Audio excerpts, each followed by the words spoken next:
निमित्त मोदींचं मात्र त्यामुळे दादा गट आणि सुप्रिया गटामध्ये जुंपली आहे। मोदींवर विश्वास ठेवून एकत्र आलो असल्याचं वक्तव्य सुनील तटकरे यांनी केलेलं आहे। तर विश्वास बसायला 9 वर्ष लागली का असा सवाल अमोल कोल्हे यांनी तटकरेंना केलाय।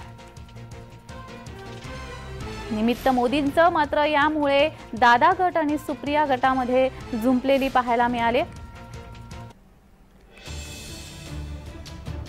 मोदींवर विश्वास ठेवून एकत्र आलो असल्याचं वक्तव्य सुनील तटकरे यांनी केलेलं आहे। तर विश्वास बसायला 9 वर्ष लागली का असा सवाल अमोल कोल्हे यांनी केलाय।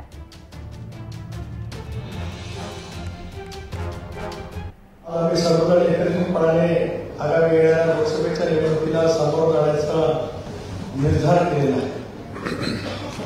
गेले 10 वर्ष देशाचं नेतृत्व अतिशय यशस्वीपणाने करत आपल्या देशभरामध्ये आणि आंतरराष्ट्रीय स्तरावरती देशाची प्रतिमा खूप मोठ्या प्रमाणात उंचावणारे नरेंद्र मोदींजी यांच्या नेतृत्वाखाली देश विकसित होण्याच्या प्रक्रियेमध्ये एका मैदानावरती पोहोचलेला असताना आज आम्ही सारेजण एकत्रितपणे महाराष्ट्रामध्ये तटकरे साहेब मोठे नेते आहेत, पण हा विश्वास बसायला त्यांना 9 वर्ष का लागली? कारण नरेंद्रजी मोदी हे आधीपासून होते, पण ही भूमिका आता बदलली, त्यामुळे बदललेल्या भूमिकांविषयी काय बोलणार?